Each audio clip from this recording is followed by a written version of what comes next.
준용 씨가 아빠가 얘기를 해서 어디에 이력서만 내면 된다고 얘기를 했던 거라고 말했다고 증언했습니다.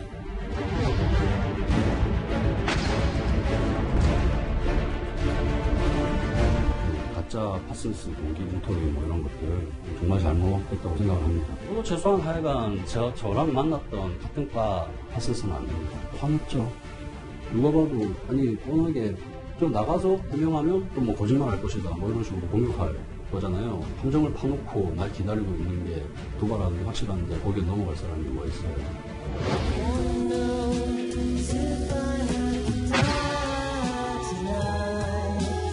문준용 씨 고용정보원 입사와 관련 의혹을 언론에 발표했습니다. 그러나 카톡 캡처 화면 및 녹음 파일이 조작된 것으로 밝혀졌습니다.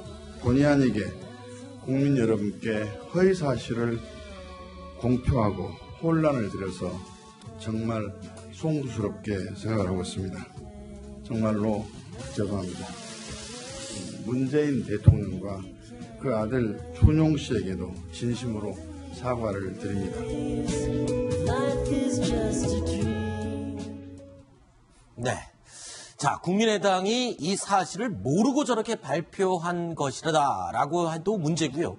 알고 했다 그러면 더 심각한 문제가 될 것 같습니다. 그런데 지금 이 상황 결국엔 국민을 속인 셈이 됐습니다. 이 파장이 지금 엄청나죠. 정가뿐만 아니라 국내 전체가 지금 시끄럽습니다. 어느 정도입니까, 심정주 차장?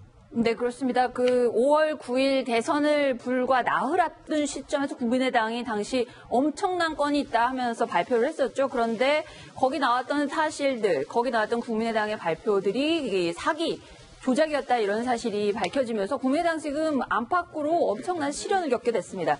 지금 이유미라는 당원이 결국 그 조작의 당사자라고 하고 그다음에 그 사람이 보고한 이준서 전 최고위원까지 연루가 돼 있다고 하는데요. 앞으로 수사가 아마 더 확대될 것 같습니다. 이유미 씨 어젯밤에 긴급 체포됐잖아요. 네. 이준서 전 최고위원은 오늘 출국 금지된 상태라고 합니다. 네. 앞으로 아마 현역 의원들 당시에 이 문준용 씨 채용 의혹을 정말 집중적으로 파고들었던 몇몇 의원들이 있거든요. 예를 들어서 이용주 의원이라든지 네. 김인원 당시에 공명선거 추진단장이라든지 이런 분들한테로까지 수사가 확대가 되면 정말 파장이 어디까지 갈지 모르겠습니다. 네.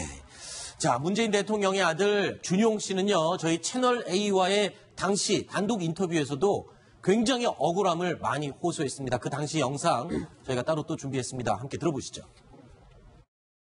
저는 힘들었고 그러니까 좀 사실적인 근거를 가지고 이제 의혹 제기를 하는 거는 괜찮은데 나중에는 이렇게 거짓말까지 나오더라고요. 가짜 파슨스 동기 인터뷰 뭐 이런 것들 그런 거는 좀 정말 잘못됐다고 생각을 합니다. 경찰이 아니셨어요? 그럼 아예 모르는 분이세요? 파슨스 동기 몇 명 안 돼요. 몇 명 안 되거든요. 그리고 제가 그런 얘기는 안 한 게 확실하고 하니까 제가 동기들한테 연락을 다 했죠. 하고 그 중에 한 명이 제 동기가 자기 입장을 편지 같은 걸 보낸 게 있어요. 그 사람이 유일한 친구거든요. 동기거든요, 한마디로. 그래서 그거를 냈고 그리고 이제 이게 가짜 거짓 증거가 확실하니까 저희가. 자, 이번 사건에 직접적으로 연루된 이유미 씨 그리고 이준서 전 최고위원 이 두 사람에게 지금 관심이 집중되고 있습니다. 안철수 대표와 직접적인 인연이 있는 사람들로 지금 알려지고 있는데 이상돈 의원의 이야기를 들어보시겠습니다. 이준서 전 최고위원 얘기가 나오는데 제가 이제 당에 입당하고 가니까 이미 최고위원 돼 있더라고요. 그러나 더 중요한 것은 안철수 대표가 처음부터 창당 때부터 데려온 사람 아닙니까? 그리고 이유미라는 이 문제의 인물도 지지 캠프 때부터 말하자면 안철수 일종의 팬 중에서 좀 극렬한 팬이니까 광팬이라고 말할 수 있을까요? 자, 이주정 기자. 자, 그러면 이 두 사람, 이유미, 이준서, 이 두 사람은 지금 안철수 전 대표가 데리고 온 사람이라는 건데 도대체 얼마나 친한 겁니까? 얼마나 가까운 사이죠? 네, 이유미 씨를 일단 살펴보면 2011년 안철수 전 대표가 카이스트 기술경영전문대학원에 재직할 때 제자였습니다. 네. 당시에 공정 성장론 이런 과목을 들었다고 하는데요. 이때부터 매우 친해지면서 18대 대선에서 안철수 캠프에 참여하게 됩니다. 네. 당시에 안철수 전 대표가요, 그 북콘서트, 청춘 콘서트 이런 것들을 많이 하고 있었는데 여기에 자원봉사자로 적극 가담해서 열심히 도왔습니다. 네. 이후에는 벤처기업을 운영하다가 지난 4.13 총선에서는요, 그 전남 여수 갑의 국민의당 예비 후보로 출마하기도 했습니다. 네. 그리고 이준서 씨를 보면요, 이분은 소셜 벤처 사업가입니다. 그런데 작년 1월에 국민의당에 인재 영입 1호로 입당을 했고요. 들어와서는 비대위원, 청년모 비대위원을 지냈고요. 그 다음에 이번 대선 캠프에서는 2030 희망위원장을 지냈습니다. 네. 자, 조금 전에 이상돈 의원이 이렇게 얘기했습니다. 이유미 씨는 문재인 죄송합니다. 안철수 전 대표의 광팬이다. 안철수 전 대표의 광팬이다. 이렇게까지 표현을 했었고, 이준서 전 최고위원도 안철수 전 대표와 굉장히 가까운 사이, 두 사람 다 영입된 그런 인물입니다. 그런데 저희가 좀 자료 화면을 보다 보니까요, 이유미 씨 같은 경우에는 과거에 박근혜 전 대통령과도 인연이 있었습니다. 어떤 인연이었는지 영상이 준비되어 있습니다. 확인해 보시죠.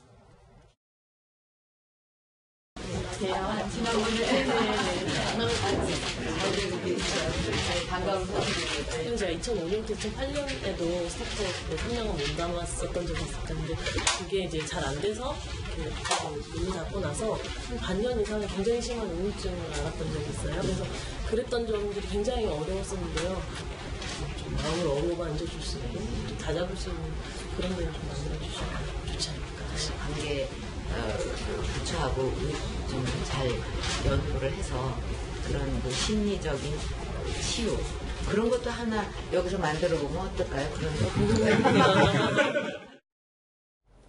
자, 과거 국민의당 당원으로서 당시 박근혜 대통령과 만나서 어떤 청년들의 애로사항을 이렇게 주고받았던 그런 내용이었습니다. 자, 가장 중요한 건요, 이유미 씨가 어떤 마음으로 과연 이런 어마어마한 조작을 하게 됐느냐, 그 배경이 지금 제일 중요한 것 같습니다. 근데 이유미 씨는 자기 혼자 개인적으로 조작한 건 아니다, 그렇게 이야기를 하고 있거든요. 손수호 변호사님 어떻습니까? 네. 아까 이상돈 의원은 안철수 전 대표의 광팬이기 때문에 마치 열혈 팬으로서 그렇게 할 수 있다라는 식의 암시가 저는 살짝 느껴졌었는데. 국민의당 관계자들의 바람이 섞인 이야기인 것 같습니다. 그렇군요. 국민의당에서는 개인적인 일탈로 이 사건이 마무리되기를 바라고 있겠죠. 네. 그러나 당원이라는 표현을 반복적으로 쓰고 있습니다. 아주 평당원, 아주 평범한 사람이라는 뜻을 계속적으로 주입시키고 있는 것인데요. 네. 당원이 독단적으로 한 일이다. 즉 당과는 관계없다라는 이야기를 하고 있습니다. 하지만 이유미 씨는 그렇지 않다라고 하고 있습니다.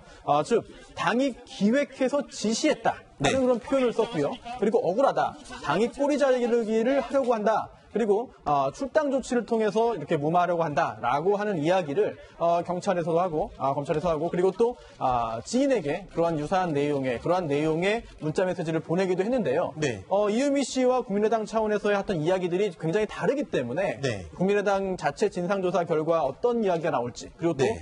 이제 검찰의 수사 결과 어떤 이야기가 나올지에 따라서 국민의당이 입을 타격의 수준이 달라질 것 같습니다. 네, 심정수 차장. 그런데 이 이유미 씨 공개 회견 전에 이준서 전 최고위원에게 자, 이 조작했다는 사실을 빨리 털어놓자라고까지 얘기를 했는데 그게 묵살당했다는 진술이 나오고 있거든요. 이 정도면은 자, 조직적으로 이 사건이 진행이 됐다라고 의심할 수 있는 어떤 정황적인 의심이 되는 거 아닌가요? 그러니까 5월 5일 날 그 기자회견 하기 전에 참 양심이 찔리니까 이유미 씨 같은 경우에는 이거 발표하지 말고 꾸며낸 일이다, 이렇게 털어놓자라고 얘기했다는데, 근데 사실 제가 저 문준용 씨 취업 의혹에 대해서 국민의당이 여러 가지 의혹들을 많이 보도를 했었거든요. 네. 정말 이상한 게 몇 건 있었습니다. 그중에 두 가지만 소개를 좀 해드리면요. 이번 건 같은 경우에도 저희가 당시에 준용 씨의 파슨스 동료와의 대화를 담은 카톡 캡처를 입수했다. 그다음에 그 당사자의 녹취 파일까지 있다. 녹음한 파일까지 있다라고 얘기를 하길래 네. 그 당시에 문준용 씨 취업 특혜 의혹이 굉장히 큰 이슈였잖아요. 대선 당시에. 그래서 그 제보자를 우리 소개시켜달라. 저희가 네. 언론사니까 우리가 변조 같은 거 다 해서 해주겠다.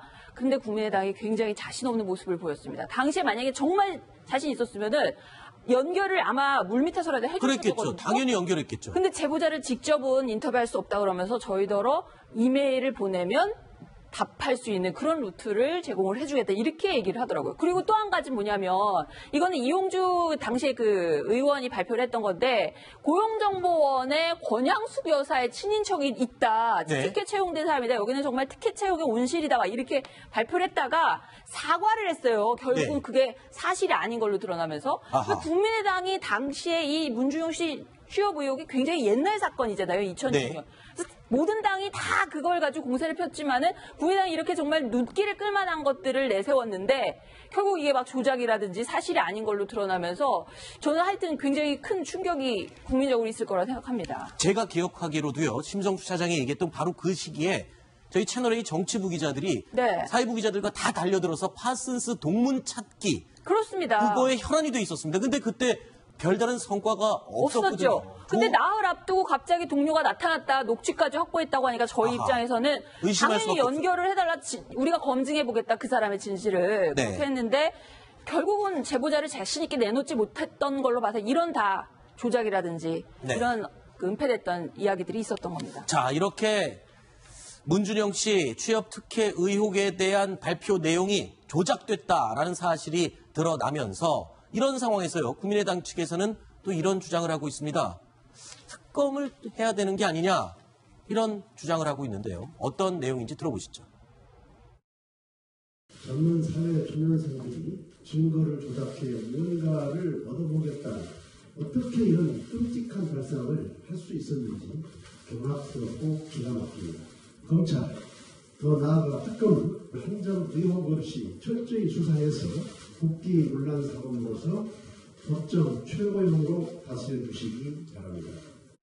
저는 특검을 해서 우리 당의 잘못이 있다고 하면은 그 잘못도 철저히 규명돼가지고 관계자가 보고를 받은 사람이 있거나 지시를 한 사람이 있거나 또는 가담을 했다고 하면 그대로 정확하게 처벌하고 법적 조치를 해야 된다. 따라서 저는 특검을 제안합니다. 자, 구자홍 차장, 궁금한 건요. 보통 지금 이 사건은 국민의당에서 조작한 사건이잖아요. 그러면 다른 쪽에서 야, 이거를 제대로 밝혀야 되니까 특검을 하자라고 주장하는 거는 상식적으로 이해가 되는데 조작한 것으로 드러났고 실토를 한 국민의당이 또 특검을 하자고 그럽니다. 이거는 어떤 의도가 뜻이 있는 건가요? 일단 국면을 좀 전환하고 싶어하는 뜻이 특검에 좀 담겨 있는 겁니다. 그러니까 특검으로 가는 이유는 뭐냐면 검찰이 정권의 눈치를 봐서 제대로 이 진실을 밝히지 않을 우려가 있거나 또는 검찰이 수사를 해서 결과를 발표했는데 미진하다. 그랬을 경우에 이제 특검법을 발의를 해서 특검법을 국회에서 통과를 시켜서 특검을 임명하는 거거든요. 그런데 지금의 경우에는 검찰이 이제 막 수사를 시작한 단계거든요. 관련자를 체포하고 이 출국 금지를 시켜서 앞으로 이제 수사하겠다는 의지를 밝히고 있어서 어떻게 보면 가만히 검찰 수사에 적극 협조를 하면 되는 상황이거든요. 그런데 그걸 갑자기 특검으로 하자라고 하는 것은 그 바로 전에 이 정유라 최순실 국정농단 사건에 대해서 국민들이 박영수 특검이 제대로 수사를 하니까 진실이 밝혀졌다. 이런 인상이 국민들 사이에 있지 않습니까? 그러다 보니까 이 사건도 특검으로 가면 다 잘 밝혀질 수 있습니다. 라고 하면서 특검 쪽으로 유도를 하고 있는 건데 그런데 생각해 보시면 특검은 법안이 발의돼서 국회를 통과해야만 특검이 임명될 수 있기 때문에 최소 한 달에서 2달 이상 시간이 걸리거든요. 그런데 지금 당장 관련자들을 소환해서 조사할 수 있는 검찰 수사가 시작이 됐는데 왜 특검을 하자고 했을까요? 최소한 2달 정도 시간을 좀 벌고 싶은 겁니다. 어떻게 보면 이 국민의당으로 향하고 있는 의혹의 시선을 특검으로 돌리기 위해서 특검을 주장하고 있다. 이런 해석이 가능할 것 같습니다. 저도 구자홍 차장님 말씀에 그 같은 생각이고요. 게다가 추가로 이 특검이라는 게 지금 현재 국민의당이 피해자다라는 그런 이야기를 하고 싶은 것 같은데 지금 박주선 대표가 대국민 사과를 했습니다. 그리고 뭐 시간도 얼마 지나지 않았는데 이렇게 특검 이야기 나온다는 게 국민의당이 정말 사과하는 마음이 있는 것인가 여기에 대한 의심을 할 수밖에 없겠고요. 또 하나 김동철 원내대표가 했던 이야기 중에 젊은 사회 초년생이라는 표현이 있습니다. 그런데 벤처기업 오너죠. 게다가 또 정치권에 발담한 지도 꽤 됐습니다. 이런 인사들을 사회 초년생이라고 하면서 정말 뭐 당과 거리를 두려고 하는 시도들이 국민의당의 어떤 그 지금 현실 파악이 너무 아니한 거 아닌가. 사과의 진정성을 의심하는 국면으로 갈 텐데요. 이런 자세는 국민의당에 도움이 되지 않을 것 같습니다.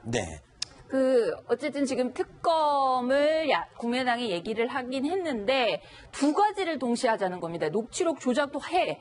또 한 가지, 문준혁 씨 취업 특혜가 있었는지 없었는지도 같이 동시에 특검을 하자. 이 얘기를 제안을 했습니다. 네. 다시 말해서 2006년도에 문준혁 씨의 취업 과정 전반을 살펴보는 것도 한꺼번에 하자는 얘기거든요. 한국당하고 바른정당은 국민의당이 제안을 하긴 했지만 어쨌든 좋다, 해보자 이런 입장입니다. 야권에서 지금 그렇군요. 야3당이 다 같이 동시 특검으로 한번 녹취록 조작도 가리고 문준영 취업에 특혜가 있었는지도 가리자. 이것에 네. 대해서 어쨌든 야3당은 지금 의견 일치가 이루어지는 중인 거죠. 그렇군요. 자, 그런데 여기서요 또 논란이 되는 핵심 중요한 포인트가 있습니다. 안철수 전 대표가 과연 이걸 알았느냐 몰랐느냐의 문제인데 글쎄요. 지금 정치권에서는 어떤 이야기가 나오고 있습니까? 이걸 몰랐을까요, 과연? 이제 상식적으로 생각을 하는 게 좋을 것 같은데요. 대통령 후보 아닙니까? 네. 대통령 후보이기 때문에 당에서 이루어지고 있는 일을 뭐 다 알 것이다 이렇게 생각하기 쉬운데 실제로 대선 후보는 전국을 돌아다니면서 유세를 해야 되기 때문에 네. 당에서 어떤 의사결정이 이루어지고 어떻게 대응을 하고 있는지 이 중요한 내용에 대해서는 보고를 받겠지만 네. 시시콜콜하게는 모를 수가 있습니다. 이 부분은 시시콜콜한 부분의 내용은 아닌 것 같은데요. 네, 그런데 이제 그 한 가지 저는 이제 시점상에 네. 약간 그 중요한 이 의미가 있다고 보는데요. 만약에 TV 토론을 앞두고 국민의당이 이런 의혹을 제기를 해서 네. TV 토론장에서 안철수 후보가 문재인 후보를 향해서 이런 질문을 했다라면 네. 그럼 분명하게 안철수 후보가 인지를 하고 있었다는 것이 되는 것이죠. 네. 그런데 파슨스 동기의 어떤 녹취는 모든 TV 토론이 끝난 이후에 네. 당에서 발표를 한 것이거든요. 네. 그리고 이 발표에 대해서 안철수 대표가 직접 언급을 한 사실이 아직 많이 드러나지 않았기 때문에 네. 이런 정황으로 보면 도의적인 책임과 정치적인 책임을 피할 수는 없지만 네. 공당의 대선 후보였기 때문에 하지만 실제로 이게 지시 여부에 대해서는 이 검찰 수사를 통해서 밝혀져야 될 대목이 아닌가 이런 생각이 듭니다. 알겠습니다. 검찰 수사가 과연 어디까지 알고 있었는지를 밝혀낼지 기다려보겠습니다. 그리고 이번 사건 전형적인 정치 공작 사건이다라고 규정을 하고 있습니다. 특히나 대선 또는 큰 선거를 앞두고 벌어지는 정치권에서의 공작 예가 되고 있습니다. 그런데 과거에도요. 뭔가 떠오릅니다. 대표적인 공작 정치, 대선에서의 공작 정치, 김대엽 씨 사건. 그래서 이번 사건을 제2의 김대엽 사건이 아니냐 이런 얘기가 나오고 있죠.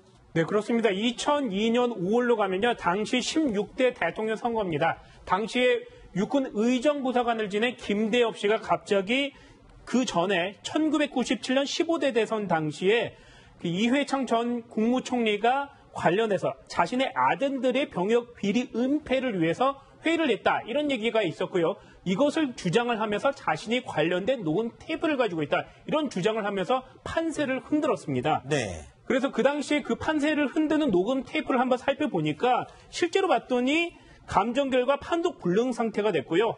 또 김대엽 씨가 주장하는 내용과 그 녹음된 시기 이런 것들도 달랐습니다. 또 편집 가능성도 제기가 돼서 이것을 정말 신빙성 있는 증거 자료를 채택해야 되느냐 이런 얘기가 있었습니다. 네. 그래서 검찰이 무혐의 처분을 내렸고요. 의정부사관을 지낸 김대엽 씨는 형을 살았습니다. 네, 이 사건을요. 실제로 그 당시에 우리 구자홍 차장이 직접 취재를 했던 그 사건이죠? 네, 그렇습니다. 저하고는 상당히 인연이 있는 사건인데요. 네. 제가 그때 김대엽 씨가 검찰에 제출한 이 녹음 테이프를 구해서 네. 음성 분석 전문가에게 의뢰를 했더니 네. 이것은 이 실제로 녹음됐다라기보다는 중간중간 이렇게 짜깁기한 흔적이 있는 조작된 테이프다. 네. 라고 해서 이제 김대엽 테이프가 조작됐다라고 이제 보도를 한 일이 있고요. 그 이후에 검찰 수사를 통해서 김대엽 씨가 검찰에 제출한 테이프가 이 제작한 연도가 실제 녹음했다라고 주장했던 연도하고 아주 후에 이루어졌다는 것이 밝혀져서 이 조작이라는 것이 검찰 수사를 통해서 확인이 된 일이 있었습니다. 자, 녹음 파일과 어떤 대선을 앞두고 판을 흔들기 위한 음모, 공작 이런 것들이 굉장히 빼닮은 그런 사건이긴 합니다. 그런데 영향은 어땠습니까? 이번에 문준영 씨 사건은 사실 영향을 많이 끼치지 못했었는데 당시에 김대엽 사건은 어땠죠? 김대엽 사건의 경우에는 5월에서 시작해서 테이프가 조작됐다는 것이 확인된 것이 9월이었거든요. 네. 그러니까 5월부터 9월까지 넉 달 동안 전국을 휩쓸었기 때문에 네. 어떻게 보면 대선판에 상당히 큰 영향을 끼쳤다라고 볼 수가 있겠고요. 네. 그리고 2002년 대선 때는 김대엽의 그 병풍 사건 외에도 대선 막바지에는 이 기양건설로부터 이회창 후보에게 수십억 원이 건네졌다. 또는 네. 기양건설의 모 회장이 이 한인옥 여사에게 뭐 10억 원을 제공했다. 이런 의혹들이 좀 제기가 됐었거든요. 네. 그런데 대통령 선거가 끝나고 나서 이 관련된 사건은 다 이 허위 사실로 판명이 났고요. 그래서 그런 사건을 보도했던 그 언론사와 이게 기자가 처벌을 받은 일도 있었습니다. 이런 식으로 선거 기간 도중에는요, 손수호 변호사님, 이 아니면 말고 식으로 일단 흠집 내고 판세를 흔들고 그리고 선거가 끝나서 이기면 유야무야 흐지부지 돼버리는 이런 식의 공작 정치가 사실 우리 정치권에 굉장히 오래된 관습이처럼 돼버렸죠. 네, 그런 문제가 그동안 오래 있어 왔고요. 그러다 보니까 형사적으로 처벌 규정을 두고 있습니다. 당연히. 네. 공직선거법 250조에 허위사실 공표죄가 있는데요. 누군가를 그중에 특히나 누군가를 이제 낙선시킬 목적으로 허위사실 공표했을 경우에는 법정형이 조금 더 높습니다. 7년 이하의 징역 그리고 500만 원 이상 3천만 원 이하의 벌금에 처할 수가 있는데 문제는 그동안 이준석 전 최고위원도 이런 말을 했다고 전해지고 있습니다만 대선 끝나면 고소고발 다 취소한다. 그러면은 그냥 흐지부지 될 것이다. 라고 많이들 알고 있었습니다. 또한 그렇게 된 적도 많이 있거든요. 하지만 경우에 따라서 중대한 사안의 경우에는 설령 고소고발이 취소된다 하더라도 친고죄가 아니기 때문에 얼마든지 처벌 가능하겠고요. 네. 특히나 이번 사건처럼 피해자들이 또는 그 고발인들이 끝까지 처벌 의사를 가지고 있을 경우에는 더욱더 엄한 처벌을 받을 수 있습니다. 법의 엄정한 집행이 있어야만 이러한 유사한 사건의 재발을 막을 수 있을 것 같습니다. 자, 지금 국민의당은 진퇴양단의 위기에 빠져 있습니다. 그런데 자, 지금 여당과 청와대 입장에서 보면요. 지금 추경안 통과도 굉장히 힘든 상황이었었고 인사청문회도 줄줄이 남아있는 상황에서 이번 기회가 어떻게 보면 전화위복, 뭔가 조금 더 힘을 낼 수 있는 그런 계기가 되지 않을까 싶어요. 왜냐하면 국민의당이 모든 사안에 대해서 캐스팅 보트를 쥐고 있지 않았습니까? 이 부분을 좀 핑계 삼아서 인사청문회도 좀 더 공격적으로 나갈 수도 있고 청와대나 여당 입장에서는요. 이런 부분이 있지 않을까요? 네. 아무래도 이제 그 여당 입장에서 보면 그 호재를 만난 셈이 된 것이죠. 네. 국민의당 또는 야3당이 똘똘 뭉쳐서 그 인사청문을 이제 거부하거나 네. 만약에 이제 비준까지는 아니지만 인준을 이제 거부하는 사태가 벌어지면 어떻게 보면 인사를 계속하기가 좀 어려운 상황인데 그 캐스팅 보트를 행사할 수 있는 국민의당이 좀 코너에 몰려있기 때문에 네. 정치력을 발휘한다라면 어떤 이제 타협이 좀 이루어질 수 있는 점이 있다 이렇게 볼 수 있습니다. 하지만 이 문준영 씨의 어떤 그 조작 날조가 이제 검찰 수사를 통해서 사실은 확인이 된다라면 이것은 경종을 울리는 차원에서라도 이 정치적 타협의 대상이 돼서는 안 됩니다. 네. 그러니까 매 대선 또는 선거 때마다 이런 흑색선전과 마타도어가 끊이지 않고 있었고 네. 이것이 근절되지 않는 것은 이 처벌이 그러니까 선거가 끝나고 나면 흐지부지 됐다라는 어떤 잘못된 시그널을 이 관련자들에게 줬기 때문이거든요. 네. 근데 이번에야말로 만약에 거짓 뉴스 또는 이 근거 없는 허위 사실을 유포했을 경우에는 끝까지 검찰 수사를 통해서 잘잘못이 가려지고 그에 따른 처벌을 받는다라는 것을 좀 밝혀둘 필요가 있습니다. 알겠습니다.